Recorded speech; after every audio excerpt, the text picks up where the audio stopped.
All right, everybody, it's 10:04. Welcome to the Winner Circle call on Mondays at 10 a.m. And this morning, I'm going to do something a little bit different. I'm going to shut up and I'm going to let Elgin Walker and Michael take over the call. And we'll go for about 30 minutes and they're going to share their ideas. And then we'll ask questions and we'll come right back to you. So, guys, take it away. All right. Go ahead, Elgin, if you want to say hi, and then I'll take Yeah, I'll over. let you, Ali, you can take it, over. So, good Monday morning, everybody. And we were going to do a couple of different things today, but we decided that in our last in-person training, which we did about a week ago, maybe 2 weeks ago now, Michael had a extremely great presentation and program that everybody kind of gravitated to that we think is very timely in talking about going forward in the second quarter of the year and comparing it to your first quarter, try to get you on track, et cetera, et cetera. So we are going to have Michael go ahead and do this presentation for you guys. Again, it was really well done, really well put together, and everyone that was at our meeting really enjoyed it. And for that, I can shut up a little bit and let Michael take it away. Good deal. Thank you, Elgin. And you guys, I'm going to blend it a little bit. I know we spoke a little bit about, or when we were marketing for today, getting buyers off the fence. And this all has a lot to do with all of that together, because the best way to get your buyers off of the fence is to have them educated and make sure that we're doing our stuff so that we can present them with the best possible information so that they can make informed decisions. Because a well-informed buyer or seller is more apt to make a decision than somebody who's not. Okay, so we'll just start kind of, and what we were talking about is coming into quarter two. Quarter two is just starting out for us, everybody. So just like we do our business plans, this is the time to reset. We need to evaluate, take action, and accountability. Right. So today we're going to talk about evaluation, action, education, and accountability. Right. Just going to shift over here so you guys can see my eyes and as I'm talking, and as I see my notes as well. So a question, for each one of you or anybody who wants to say, looking back on your quarter one performance, and just take this to yourself, how would you rate your quarter one performance on a scale of 1 to 10? And then this is the metrics that you guys can evaluate yourself on. Number of new leads generated, number of appointments set, number of contracts signed or closed deals, follow-up and consistency in prospecting, marketing efforts, so social media, referrals, networking, and engagement. So looking at all of those, I'm going to ask somebody to step up real quick here and just give me, what's one metric that you might have tracked in the last quarter that surprised you? I'm going to go to Mr. Arya. Are you available to talk here? Oh, yes, I am. So last quarter. Yeah. Yep. What surprised me is that I thought like this beginning of this year, I go after listings, which I did, but surprisingly, the listings are not selling as fast. So that making the first quarter extremely challenging because you even though you have the listing, but you only get paid when they sell. And I don't know. It's sometimes I feel like maybe I have listings that they're troubled, but when I see week after week price deductions, then I realize that, well, you only can either improve the property, improve the market, or improve the price. And that's Right. really the standard function. But certainly the markets, in my opinion, has shifted. And I think that's where our company core value is being agile. And we need to adapt. And that's why I'm actually here for learning from all of you to see how to adapt and having a second quarter, get some of the listings sold so that now I can keep up with all of the great things that you guys do. Thank you. Awesome. Good deal. So your metric surprise is that the listings are taking longer. Obviously, but good news is that you have the listings there. So that's coming, that's working. So evaluating would be, what can we do to move those listings around and help them get them sold? But as well, now you're filling your pipeline. So that's a good thing that you've been doing. Now you're doing that evaluation part of it, which is good. And that's probably one of your biggest challenges is getting them sold. So we just have to keep working on that. So that just brings me on to the next part of what we do is we have to adjust our daily actions. So what are we doing to make sure that we have these things following and flowing so that our efforts make work? So we have to identify the process gaps that we have. So where are we losing leads? Where is time being wasted? What is making these listings last longer? And sometimes it's just the market, right?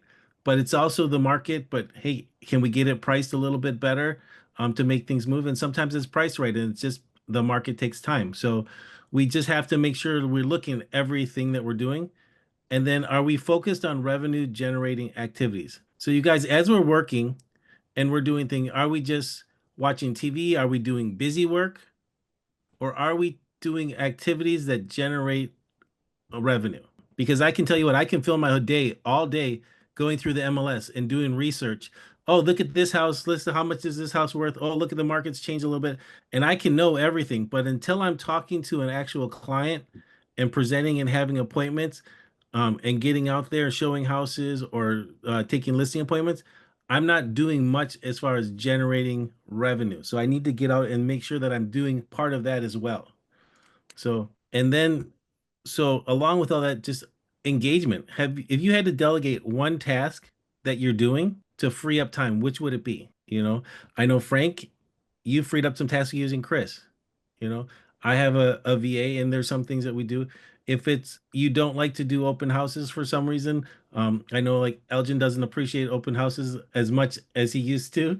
But if he has a listing, he might free up some of that time by allowing me or some of my mentees who are in the area to take that off of his hand, and so he can still promote it, and then he's able to go and generate listings and have other appointments and do the work that he needs to do. So look at what you're doing, what you don't like to do, or what would free up some extra time for you, and then do that. Next thing, building a strong daily routine. So there's 3 big daily actions that we need to do: lead generation, lead nurture, and personal development.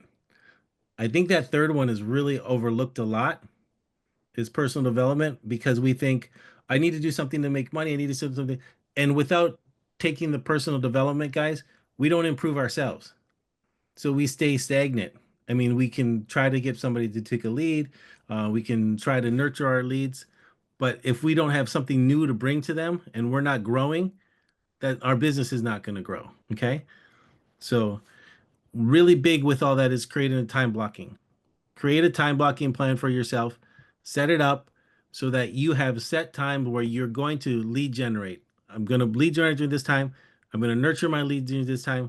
And I'm going to take this time, again, huge. I drive my son an hour to school every day, right? I drive my son. I take the time to spend time with him when I'm driving to school. I have an hour drive back home. I put on a audiobook on the drive home, or I'll put on a podcast that has to do with real estate, that has to do with some kind of training or leadership to improve myself as I grow every day, so that every week I can complete a book. Every week I find out some more information. So I'm constantly developing. So we need to do that for ourselves and put those time blocks in, and then make those immovable. Like they always said, if it's not in your calendar, it doesn't exist. And so be strict with those and really start working. Next thing is elevating, or this kind of goes along with the personal development, elevating professionalism through education. You guys, we need to grow and learn. And so we need to commit to ongoing learning. We need to learn market trends, contracts, negotiation skills, social media strategies. So of all of us here, Brenda, are you there? I'm going to pick on you a little bit. I see the note that you're trying to find your mute button. It should be at the bottom left of your screen, I believe. There you I go. got it. I'm here. Awesome. I'm sorry, what was your question? Looking at, yourself and your education, is there a certain area of real estate education that you think you've neglected or that you've challenged that you want to plug more into? Oh gosh. Well, considering that I'm going through my continuing education course right now, I would say probably more lending. Okay. I'd like to educate myself a little bit more on lending to better explain the types of programs to my clients. Awesome. That's cool. I think we all need to evaluate our things. And thank you for sharing, Brenda. That's awesome. I really appreciate it. Like you said, if everybody took a little bit of time and learned a little bit more about the programs and connected to their lenders, they're collected to the title reps, collected to everybody, so you know a little bit more. Of course, we're not the experts, so we don't have to profess to be the experts on what's going on. But if we understand, we can help guide or help explain to some of our clients what's going on, and make it easy. Again, we're going to see that we are the professionals, which leads right into their next is we're building authority. So we want to share, we're sharing market insights online, doing public speaking, network events. Aria goes to Toastmasters, right? And he's able to improve his public speaking. He's at these networking events, but building authority. So now he knows his education for real estate, and then he can talk on that. And he's already becoming a great speaker. And we've heard him speak before. So a great orator, let's say. And so people will look up to him and understand, hey, that's great. Let's follow or use Aria our next transaction because he seems to know exactly what he's doing and he seems like to be the professional and I respect him. One thing I think that we all have, but we can all constantly work on is a solid listing and buyer presentation, especially for those of us who's been in the business for quite a while and are used to having our clients. So, it's so nice that we have our clients that are saying, you're our guy no matter what. But we still have to remember when we go to them, we need to bring the professional presentation. I've suffered, I've seen many people suffer that they've said, oh, this is my best friend or my whatever, and they go to the presentation, to a listing presentation, and they say, oh yeah, we'll list your house for this much and it's going to be this, and they don't give them any information or any background because they say, I'm the expert, I'm their best friend, they're just going to go with me. And they're shocked when they lose it, when they don't get the listing because somebody else came by with comps, with a marketing plan, and told them all the steps that they were going to do. And it's just because that person did not come to them as a professional, because they came to them thinking, they're my friend, I'm going to get the transaction anyways, no problem, it wears. And then they come out and their friend ends up losing a little bit of respect for them, even they don't tell them. They say, oh, I thought they were a great realtor, but they didn't even tell me this. And it will take a while to find that information. So make sure we're practicing our buyers and our listing presentations. And then when we go and do them, no matter who it is, you do your full presentation. You give them the utmost respect. So, because then they're going to see you as that professional, they're going to promote you as that professional, and they're going to know that you gave them the respect to not just assume that the deal is yours anyways. Okay. Role playing. If you have any agents around you, we should definitely do some role playing and make sure, and that will help you with your conversations with everybody so that everything's not new. So if you have the opportunity, if you have little groups that you can come to, find a way to do the role playing that will help you in your education.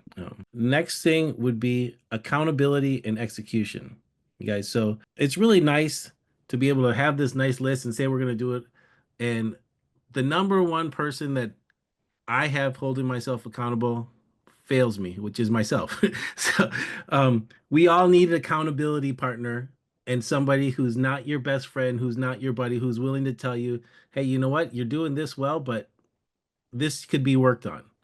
And so I think it's important that we all look to reach out, find somebody. There's enough people in this group that somebody who's not your next door buddy, yes person, somebody who's going to call you on your stuff and tell you, yeah, right, that happened, that sucks, but what part of it did you have in it?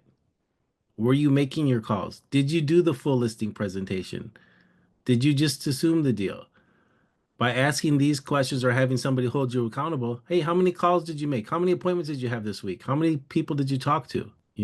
Did you go to EXPCon? Did you go to the regional rally? Did you go to Cabo to learn and improve yourself and find out, to get in touch with other people that are on the same level as you or above so that you can learn from them? These are the things that people were going to push you, and that pushes you into the uncomfortable levels, the uncomfortable part, right? And where do we grow? When we are uncomfortable. So that's why we need the accountability partner to work on. And then you just find out, hey, I'm going to do a weekly check-in with you. Let's share your wins and let's share our struggles.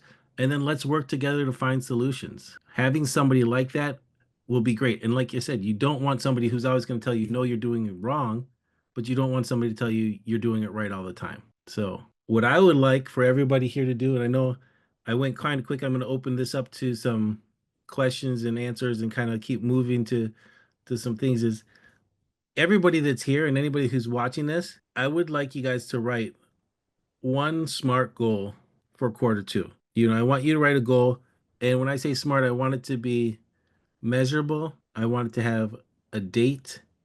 I want it to be, something that you're going to be able to basically touch. If I want to close 5 transactions, I'm not going to say I'm going to just close 5 transactions. I want to close 5 transactions by June 30th and then give a little game plan by marketing through my open houses and within my sphere.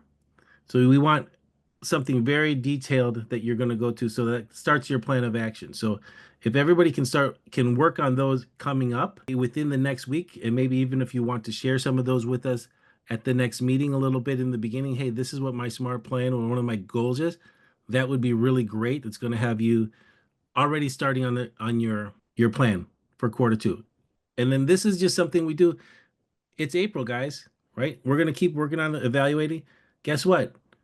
April, May, June, towards the end of June, let's do this again, find out where we are. This is the only way that we are going to keep our business going in the direction that we want, by keeping an eye on it, by tracking, right? When we track what we do, we're able to affect it. If we don't, we look at it one time and we say, oops, where are we?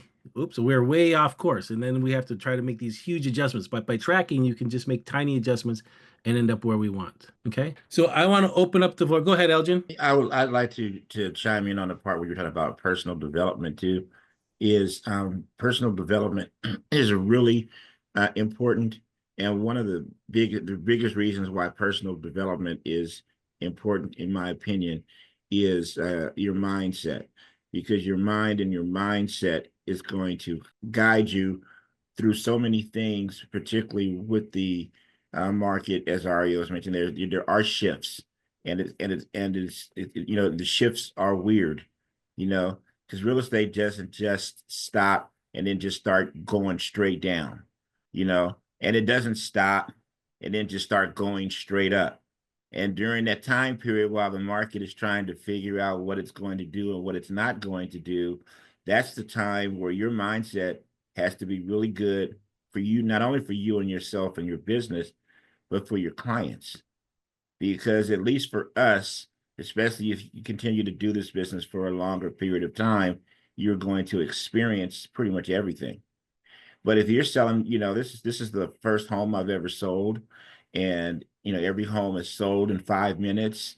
And you told me to price it here, and I priced it just where you told me to, and it's 60 days. And my house hasn't sold, and why? And you need to understand and have it between your personal development, your mindsets, and everything else. You need to understand the market enough to have these continued conversations to calm your clients. If nothing else, to calm them, for them to know that you're still in charge, and you're going to guide them the proper way, even though the waters may be a little bit more turbulent right now. And the last thing I would say, which to me also goes with personal development, is scheduling. You got to schedule. You got to, and I don't know, maybe 32, 33 years ago, Mike Ferry told me, which sticks to me to this day, is that you have to win the beginning part of your day. That 8 a.m. to 12 p.m., that time you got to win. And, for most, at least for me and a lot of people, that's your lead gen time in between that schedule. That's the time that you have to win, because afternoon, that's when things can get hectic. Things can go awry. All of a sudden, this buyer wants to see that. This seller wants to have a listing presentation. This escrow's on fire, whatever it is. But if you can win from 8 to 12 with your lead generation in particular, you still win the day from your most important income revenue generating activities. And then everything else goes to hell. During that, you've still got the big deals done. So I just think that's really important in a market like this. And I think that's very important if you're going to list properties and put signs in the ground, which I think everybody should do as much as they can, as often as they can, to control your business. Okay, back to you, Michael. Good deal. Yeah, and along with that, I just want to go personal development, the 1% rule, guys.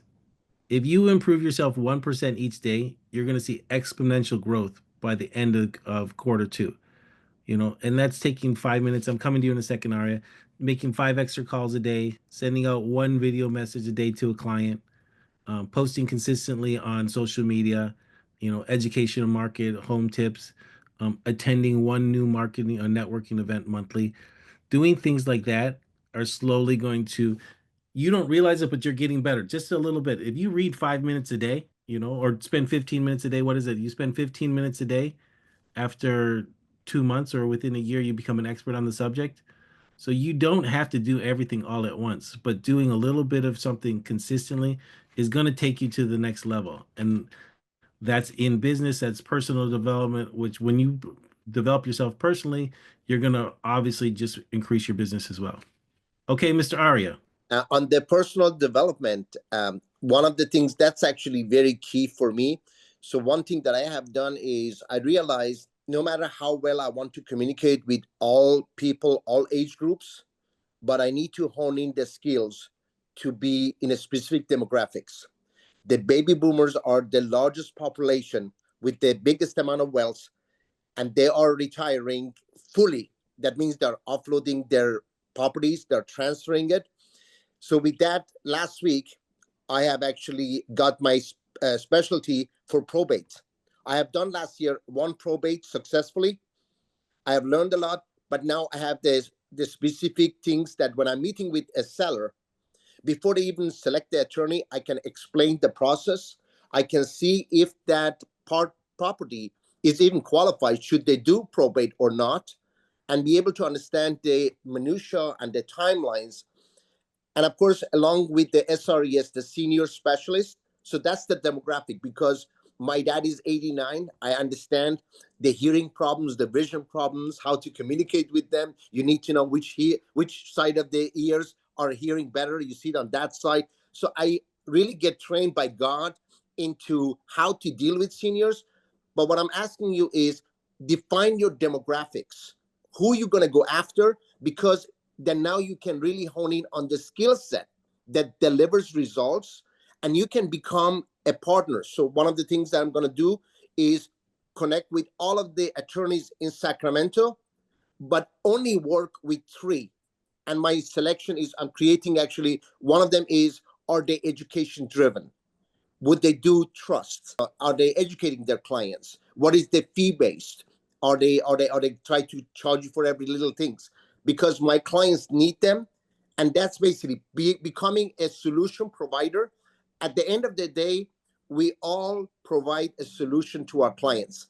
And the bigger the challenge, or sometimes they call it problem, the bigger is the opportunity. As a matter of fact, I was talking to someone last night, and they said, in Chinese culture, the word problem does not exist. You cannot find a translation for problems.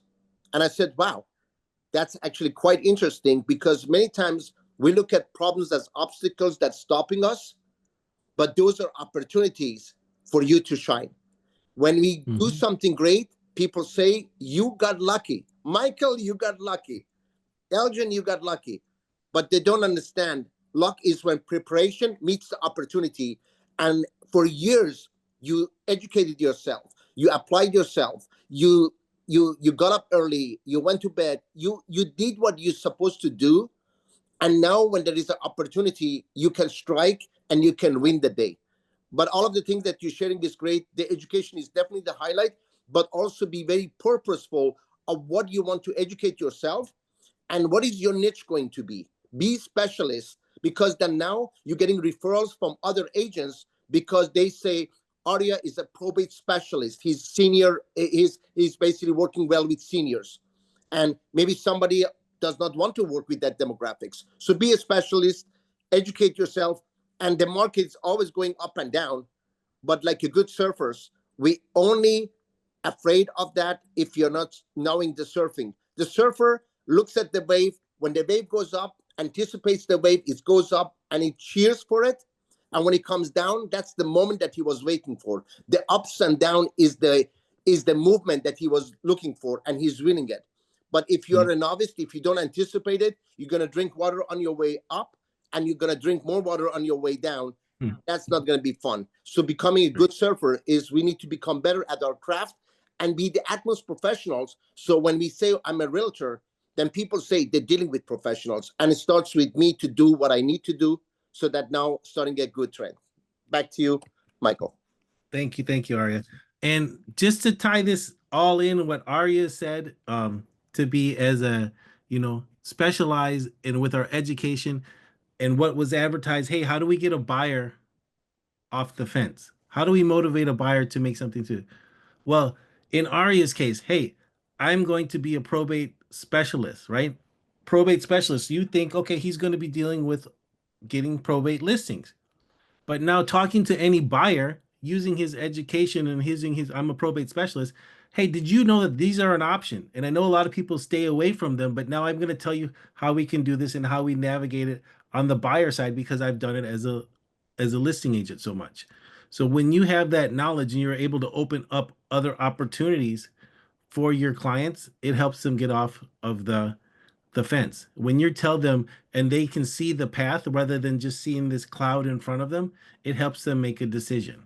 And the decision can be no, not yet, or it can, a lot of times once they understand something, once people understand, they're willing to move forward. And that's what it's so important to us to have that understanding. Now, as far as personal development and growth and seeing something every day, I'm going to give a little bit of a clap and a heads up and thank you to Frank, because I know Frank has seen all of us and put a lot of us in this group and shared with us and organized, and he doesn't always take the credit of being this person who can help grow, develop, and see people's strengths. And he's made huge changes in the past year that I've seen his social media reaching out. I see him always taking care of everybody here, looking to help everybody grow and succeed, and doing things that he needs to do to improve himself so that he can pass them on to us. So, I give credit to you, Frank, and I thank you for that. And I think sometimes I don't necessarily hear you with the confidence saying that. So I want you to know that we see it, and I want you to know that we appreciate you as far as that as well. So yes, we appreciate you. Hi, Frank. So you're on mute, but so Thank you guys. Humbled, believe me. Michael and Elgin, thank you. That was a great session. Hey, really quick, is that a Brenda McCann sighting on my Zoom call? Frank, I wouldn't miss your calls for the world. I am humbled. Thank you so much. Do we see a David Savalas sighting? David? Yes, sir. Good afternoon. How are you guys doing? Good to see you on the call today. Yeah, thank you for having me. Thank you for the constant invitations, and thank you for adding value. Thank you, Michael, for being generous with that information, and Arya and Elgin for sharing that knowledge. I'll be applying that this week. yeah. Well, you give your sponsor a big happy birthday kiss. I will do. He's kicking butt and taking names. He's built a huge team out here in El Paso. They're working with some builders, and they got a nice office, and I know that he's staying quite busy. So Good. Terry, good morning. I know you're way out there somewhere, but just wanted to say good morning to you. Appreciate you being on the call. Good morning. Love you guys being here. Hey, really quick, I got to say something about Arya. For those of you that do not know, Arya represents two nationalities. He represents German people and he represents Farsi people. Now, I have to tell you, that is quite a combo. I have never, ever seen that before. But if you ever have recruits that speak German or Farsi, Arya is ready to lend a helping hand and speak to your recruit. But that's a really, I wouldn't say strange combination, but something that you won't see in a long time. So Arya, thank you for being you. I mean, German and Farsi, that is crazy. Frank, you forgot the most important language. Love. No, the language of transformation, which is love, but the language of transformation. Thank you. You, Arya. By the way, giving back to you, Frank, I love the orange, as I have an orange cup. The orange actually is one of the happiest colors. When you see them, you get happy by looking at it. So you definitely made us happy all the way around from looking at you and listening to you. Thank you. Thank you. Checks in the mail. All right, everybody. Does anybody have any last questions for Michael or Elgin? Because we're getting ready to sign off. I would like to suggest the future training, if I may. Can you send it to me on an email, Arya? Yes. Thank you very much. Okay. All right, everybody. Have a great week. Anything care. you need, give Thank us you, a guys. call. We're here to help. We love you all. Have a good one. Thank Thank you all. guys. Take Thanks. care. I know you're in the background doing a lot of work, but we appreciate you.